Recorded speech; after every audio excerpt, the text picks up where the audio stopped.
Welcome to SportsBeat KC, the Kansas City Star sports podcast, presented by Underdog. What's the rest? What's the next? Speed of Lightning. Speed of Lightning. Bolt of Thunder. Bolt of Thunder. We used to call it SportsBeat Live. For a moment there was going to be SportsBeat Unalive with Vahe in the chair.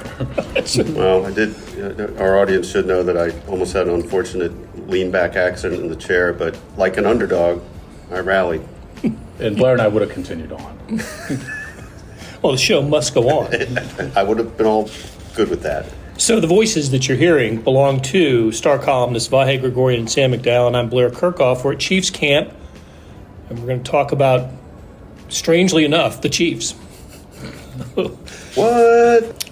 Day 12 of training camp, 12 of, I believe, 17 practices. Anybody hitting a wall yet? I'm okay, but I haven't come every single day like you have. Maybe you missed one. So I'm pretty good, and I feel like we're probably a little relieved by the weather the last couple times we've been up here because it was pretty punishing those first days. I can't imagine just being out there in the pads on these days. I thought the day of the long drive drill, I forgot the date. Hottest day we've had. I think it was last Tuesday. It was the hottest day that we've had, and to do that drill on the hottest day made Andy Reid gleeful, I think. He was just couldn't have been happier with the conditions. It's funny you say that. I remember thinking he was giddy when he came into the tent. Like, usually he comes in and he says, all right. In this case, he came in and goes, all right. And he was all on board. I spoke with somebody from Mosaic just casually about this, the healthcare team that's up here, and I was told they thought it was the hottest it had been in any of the times the Chiefs since the Chiefs have been coming here. That's between the heat index and the heat itself. They'd know, right? Yeah. I forgot who we got in the press tent that day, but it was Butker because you had a good question for him. Yeah, that's right. I forgot. Harrison Butker was. I think he led off, and here's a guy who basically doesn't come out and do any of the drills that his teammates do, but he was kind of overwhelmed by the heat that day. Yeah, if I'm soaked to the skin, right. It's really hard. It was Butker, Kingsley, and some other player, but also Blair. I think you remember, and Sam too, that Andy Reid literally having the sweat dripping off his hat, right? Which was a different look to a different dimension of it. Wasn't that way today, as we record this on August 5th, a Tuesday. Pretty pleasant. I don't think it got to 80 degrees while the team was on the field. So we caught a break, and it's going to get progressively hotter through the week, but probably not as hot as it's going to be in Arizona on Saturday, right? Saturday game at State Farm Field or whatever it's called. And I did look at the forecast, and it was I think we missed the heat wave of Thursday when it's going to be 118. But so I think it'll only be 110 when we fly in on Friday. First Chiefs preseason game I ever covered was there, and it was 117 degrees. Walking from the car to the stadium, I'd never experienced that kind of heat. It was unbelievable. I'm pretty sure it was the same trip, and I know I've told you guys a story, but I don't know if our audience knows this story. But I flew on a plane with Therese Paler to that game. And when they announced the temperature on the ground as we were landing, I think I said, you're welcome to Phoenix. It's 118. And Therese just turned to me and said, tell my parents I love them and my grandma. So the Chiefs, because it's game week, the Chiefs put out their first depth chart of the season. And we wrote a little bit about it, but did anything stand out to either of you guys about the depth chart? I wasn't surprised by any starter. No, I mean, it's pretty clear the communication staff doesn't watch as closely as we do. I thought Christian Roland Wallace needs to be a lot higher on the depth chart. I think he's definitely carving out a role in the team. Jalen Royals was buried on the depth chart in a way that we haven't seen. He's playing almost exclusively with the ones out here. So little smaller stuff like that, I guess. What about? Were you guys surprised by Felix? In what way? Well, I think he was third, was he not? He was. He was just on one edge, so that puts him in the fifth, sixth spot among edge rushers overall. That's about where he's been, I think. I guess that's right, but he's behind Ashton Gelati, the rookie. Yeah. So I had the same observation though when I saw that. Former first-round draft pick, might expect him to rise a little bit in the rotation, but to be listed fifth, as at least 5, right? Yeah. When you put it that way, yeah. But I wonder about Felix, and we're waiting for him to flash out here, and I say it over and over again. It's difficult for defensive players to look good, except when they pick up an interception or the defensive linemen. They can't tackle the court. They can't tackle anybody, right? There's no tackling to the ground here, so it's tough. But he certainly is a guy that I'm going to be paying attention to on Saturday in Arizona. Yeah, no doubt. I think that'll be a guy to watch. And, of course, the other side of this line of scrimmage, I'm sure, is what we'll really be watching. Well, because that's kind of all we've seen, really, and since the end of last season, when you think about it, the off-season training and then training camp. But another person on the depth chart observation is Rashard Smith was listed as the number 2 return man, punt and kick, behind Nico Remigio, but ahead of Sky Moore and Tyquan Thornton, anybody else who we've seen in a return. And I don't know if that's will he be the second guy back on a kickoff? Will, after Remigio fields the first punt, will he be the next guy out there to field a punt? I'll be curious to see about that. How much do you guys feel like that will be truly determined by what we see in these preseason games versus what they, deeper intel they may come up with in what they see day in, day out in these practices? I mean, obviously it's a mixture of both. But, I mean, if he, to use the term you used earlier, flashes, against the Cardinals or Seahawks, does that change the algorithm a little? I don't know. I don't know. We have more access to the Chiefs to watch practice here than we do anywhere else. When training camp ends, there's another week of being able to stay for the entire practice, but then that's it for the year. After that, it's just a few minutes of watching them stretch.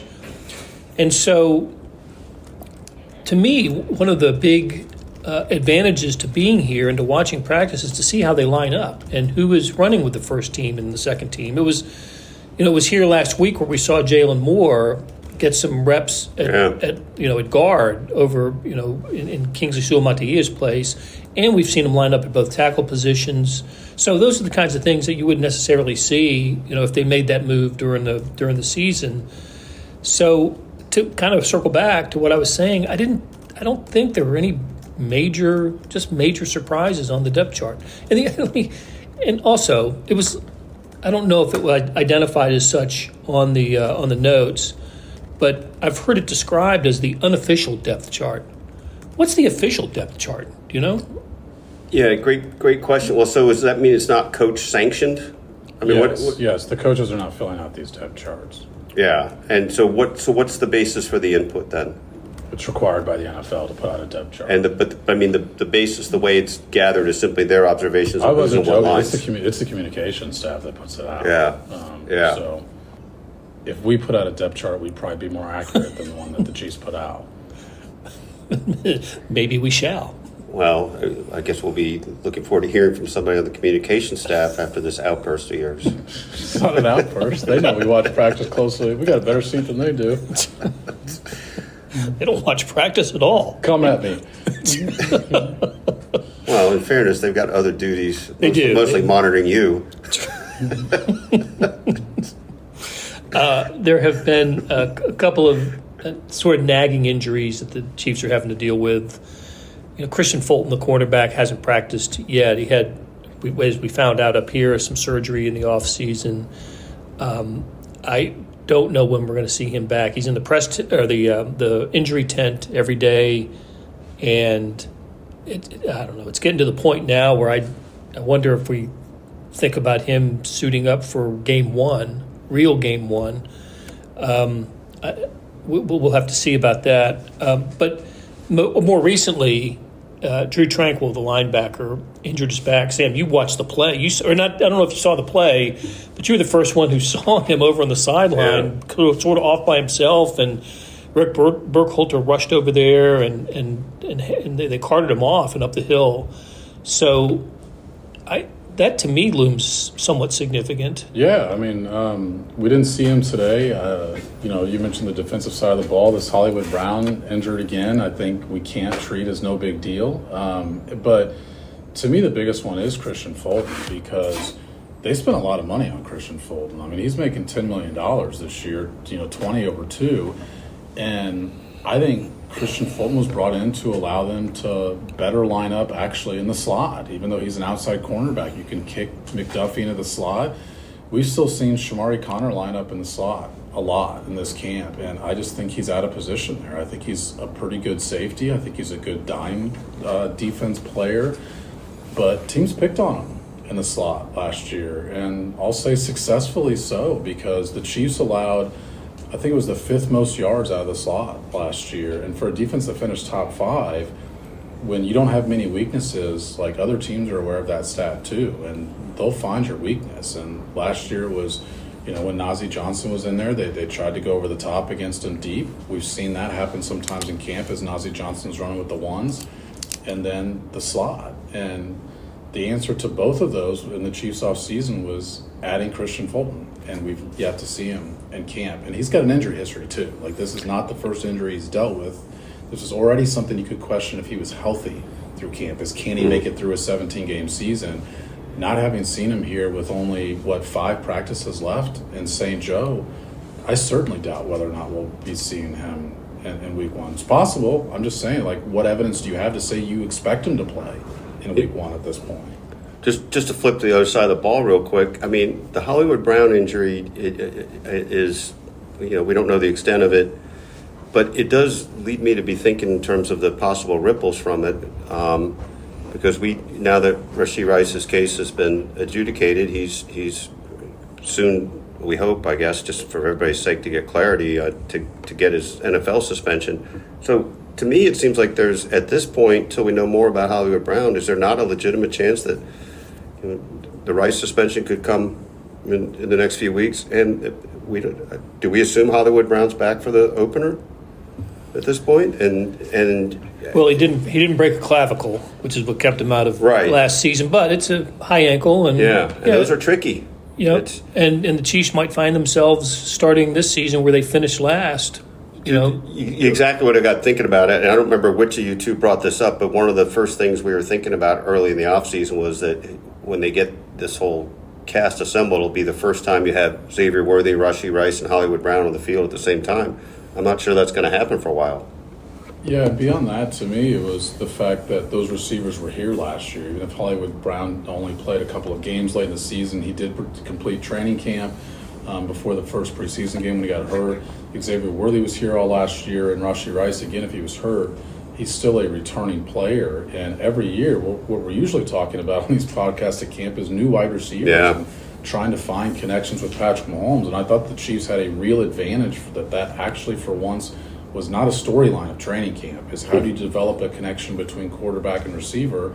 He knows these guys, but those guys have to be on the field for that advantage to actually materialize. Yeah. Take a swing at picking sports this baseball season with Underdog. Playing on their app is as easy as choosing higher or lower on players' stats. Get them right, and you could win up to 1,000 times your money. Sign up today using promo code KCSTAR to get a gimme pick as a part of your first cash entry, plus up to $1,000 in bonus credits when you deposit. Must be 18 plus and present in a state where Underdog Fantasy operates. Terms apply. Concerned with your play? Call 1-800-GAMBLER or visit www.ncpgambling.org. So on Saturday, who needs to have a good game? Who would really benefit his position on the depth chart by having a good game? Yeah, it's a good question. I think anyone who's I think when you ask that question, I think you start to think about the guys who might be sort of on that roster bubble. I mean, Vahe led off with one, which is, Felix Anudika-Uzomah, I think, needs to have a good showing in the actual games. I think that Tyquan Thornton is squarely on the team right now. His arrow is pointing up. Yeah, but I think, you'd like to see it in games, because anytime you put something out there about Tyquan Thornton performing well, you will get an onslaught of Patriots fans telling you, we've seen this story before. And so I think seeing it in games would be different. And then I just think rookies, too. And that includes the first-round pick. I mean, Josh Simmons is going to be the left tackle in week 1, health pending. But I still think you want a rookie like that to get off to a pretty good start, even if it's just 7 snaps in preseason. You don't want to see him get beat a couple times against an Arizona team that did not have a good defensive line a year ago. But I guess, I don't know how this fits into the big picture in terms of what matters the most, but I'm interested to see what Brashard Smith does, and if he's got, a little bit of that hybrid hopes or whatever it is we're going to see him be. And I got the sense that maybe he's uphill a little bit with the playbook. We'll see how that is. And I do wonder, like, the guys like the rookie defensive lineman, that's going to be interesting, and Omar Norman Lott, and Ashton Gelati particularly, both those guys that they've seemed to have been what they hope that they are so far. Mm-hmm. Those are the ones that stand out to me. In addition to what Sam pointed out, what are you thinking about, Blair? Anything different than that? Well, one thing I'd like to see is Kingsley Suamataia take more than 5 snaps, or however many snaps the starting offense is going to have in the first series. I want to see him in there for a second series. I thought that was as it turns out, a mistake last year not to give him more playing time in the preseason. I think that as we've watched the offensive line a lot, I mean, our eyes have been really on the offensive line, particularly when they do the one-on-one drills with defensive linemen. I think I have the most questions about him among the 5 that they're planning to start. And we've seen Jalen Moore play with at right tackle as Juwan Taylor comes back from a knee injury that, you wrote about, Blair, that he, bothered him a lot a year ago. I still think that Juwan Taylor will be their right tackle, even though it has the appearance of this competition. I still think it's more about Taylor's health than his performance. But my point in saying is he hasn't done a ton of the one-on-one drill stuff. Taylor hasn't. But, Kingsley's, been beat some by the defensive line. Look, that happens in training camp. But what's the game going to look like? And they're just in a really interesting spot with him because they benched him mid-game last year. Week 2. It never asked him to play another meaningful snap of football again. And so if he's not the guy and you have to remove him off the field, that might be it for him on your team. And so, he's got to get off to a pretty good start. How many snaps is Jalen Moore going to get at what position on Saturday? I mean, will it be... He might end up leading the team in snaps. Playing 3 different spots? Maybe. But going back to Kingsley for a second, the Chiefs have... Obviously, they moved Kingsley to guard during the season and had him practice there. And then he played the Week 18 game against the Broncos. And he gets all this high praise for that. He didn't necessarily grade out very well by Pro Football Focus, and the Chiefs only had 33 offensive snaps in that game. Yeah, not a huge sample size. I do the Broncos had the highest pressure rate in the league last year. Zach Allen. It's a great defense. Broncos have a great defense. Zach Allen led all interior linemen in pressures. He passed Chris Jones for first in that game because Chris Jones set out. Otherwise, Jones would have led the league in pressures, even though he only had 5.5 sacks. He still was there in pressures. So I thought it was and plus the offensive line undoubtedly benefits from having Patrick Mahomes as their quarterback. I think there's this perception that, he likes to hold the ball longer and he scrambles a lot that makes the offensive line jobs harder. He avoids sacks well. And so Kingsley had a tough assignment in Week 18, protecting for Carson Wentz, playing against that defensive line. Doesn't have, great bumpers on either side of him. Now he's playing with Josh Simmons, who's a rookie, but Creed Humphrey, an all-pro player, is one of the bumpers on the side of him. Where last year at left tackle, we saw him get beat around the edge. So that potentially is eliminated. We've seen him get driven back some, though, in these one-on-one drills where he's getting pushed straight back. And I'm not at all saying that he's had a horrible camp, because I don't think that's the case. I just am left still with questions about whether or not that's going to work out at left guard. And we should all have questions. We haven't seen him do it in a meaningful game. And the Chiefs better have questions, because I agree with your point, Blair, that they didn't have enough questions about whether or not he could play left tackle last year. Didn't play much in the preseason, just decided after here in St. Joe that he was going to be the guy. Like, you need to seriously evaluate how this is working at left guard, and Saturday will be a bigger test than anything we've seen up here in St. Joe so far. Another one I think about is Carson Steele. Is he automatically on the team because he plays fullback? Yeah, I don't think so. I don't think so. I definitely think he's on the outside looking in right now. Needs a good game. I think Yeah. he needs to make a good impression. Yeah. Steele Makes is a sense. good example of why, and Vahe brought up Rashard Smith earlier, that people should watch the special teams plays because, Dave Tope said something, we always joke about Dave Tope getting some selections. He actually said he gives Andy his whole projection for the 53-man. Yeah. I'm sure Andy Reid loves that exercise. But Dave Tope does have some weight when they make those 53-man decisions, and so people should watch like who's getting the top special team snaps, who's returning kicks. We haven't seen Carson Steele be a major factor even on the guys returning kicks. Nope, he's not. He seems to be an afterthought up here. Absolutely. As we said, Rashard Smith is listed as number 2 return man on the depth chart. But even if we put him there, Sky Moore is getting reps there. Mitchell, running back's getting reps. Yeah. Occasionally Thornton and Royals from the wide receivers. Yes, Thornton back there today We'll get some. before Carson Steele. Yeah.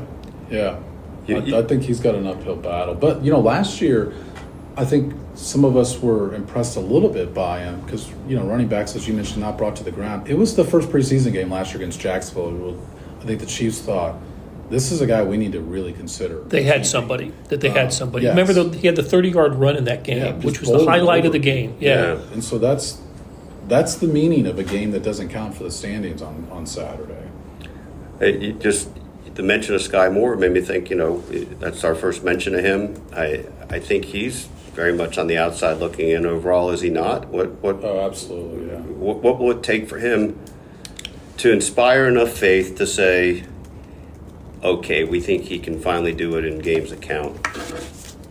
I mean, that's the Sky thing. Moore's had a lot of opportunity now. He has. I think the previous opportunity is probably going to carry a lot more weight than what we've seen from him. Look, he's missed time with a hamstring injury. He's back, but there's been flashes, I think, of Sky Moore, but I just don't think I don't think any of us thought he was terrible at training camp the past couple of seasons. No, 2 years ago, I think we felt like, okay, this is where he's going to make the move. This is who he is. I agree with you, and so I just think we're past the point of getting excited about anything we see out of Sky Moore in a practice anymore. Yeah. Let me throw one more name at you, and maybe this is impacted by the Christian Fulton injury. How about Josh Williams? Yeah, At corner, he is a gunner on special teams, so he's got that going for him. But it just seems like he is fallen out of favor a bit. totally agree. Funny, we started this with the depth chart, and I should have mentioned that because we all have buddies who follow the Chiefs, and somebody had asked me about Joshua Williams, and I was just like, yeah, man, what about Joshua Williams? Because it's hard to find his spot on the team as a defensive player.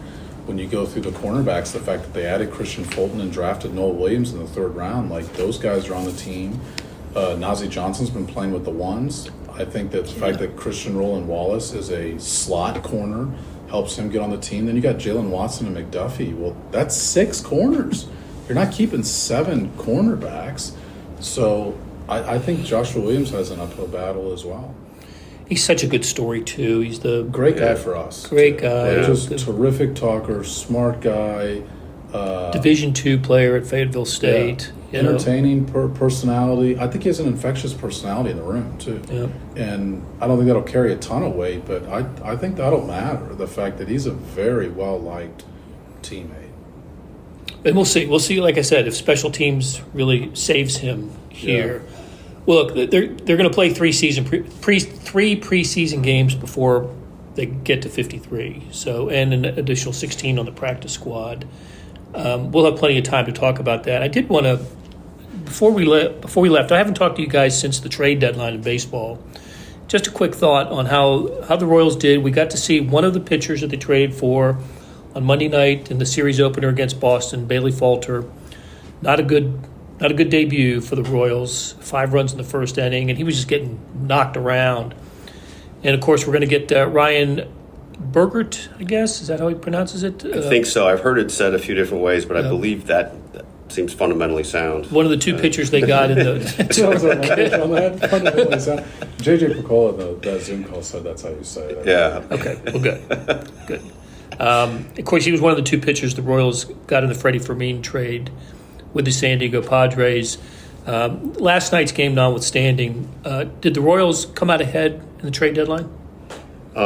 That is a bit extreme, last night's game. I mean, for sure. I feel like they did, but I think it's incrementally ahead, right? I mean, in terms of what they've front-loaded for now, I think Sam feels like this, and I do. I mean, the biggest move really was what they did with Seth Lugo and, extending his contract and being able to sort of be stride, if that's the right term, this season and the future all at once. I mean, to say, this gives us the power to do something that we wouldn't have been able to acquire this guy. Is it enough for the push? I don't know. Probably unlikely, but I don't think at all impossible.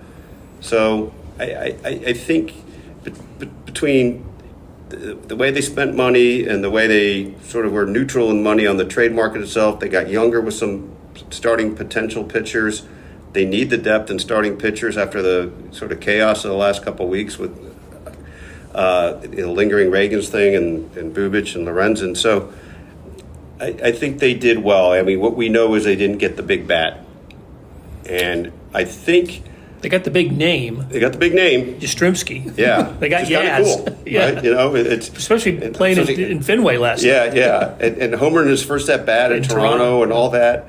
But I do believe, I'd love to hear what you guys say about this, that they're towing the line between being aggressive and reckless, and I don't know what it is that they would have had to give up to try to get whatever they think that bat is, and maybe that bat just wasn't available. I don't think it's for lack of due diligence. I really like what they did because last night's start is not at all indicative of the way that trade's going to be. Same for when we do see Berger throw. They got guys who are under control beyond this year. Mm-hmm. They gained, I think, 11 years of starting pitcher control in that trade. So I really like the fact that their priorities, none of us are talking about the Royals' bullpen problems this year. And it's because of not what they did in the offseason, it's because of what they did at last year's trade deadline. And they obviously added Estevez at the close of the offseason, but Lucas Urseg's a guy, and Hunter Harvey, when he's been healthy, has been really good. He hasn't given up a run this year.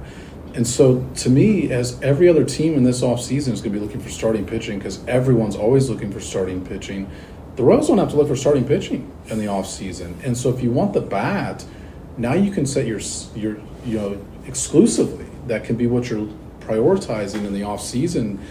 I would have really criticized the Royals if they had given up a lot this trade deadline, because I don't think this team is good enough to be a postseason run sort of team, because even if Reagan's comes back, why are we just assuming he's going to be an ace? Chris Bubic has been among your best starting pitchers. He's out for the year. Noah Cameron's been terrific. He's already going to throw a career high in innings. And so if you're talking about September or even October, what's going to be left with Noah Cameron? I just don't think this roster is built to make this deep postseason run. And so, I look at what they gave up to help this year. Well, it's not just to help this year; it's to help next 26, year 27. and beyond. And you had a surplus at catcher, and if you can get 2 starting pitchers, one of them who you immediately plug in your rotation, somebody who could factor in at some point. I really liked their priorities, I guess I should say, at the deadline. Even if the result doesn't turn out to be the right thing, I thought they prioritized the right things. Great stuff from Sam McDowell and Vahe Gregorian.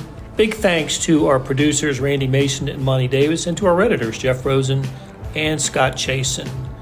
We'll be back soon with another SportsBeat KC presented by Underdog, where we talk sports in and around Kansas City.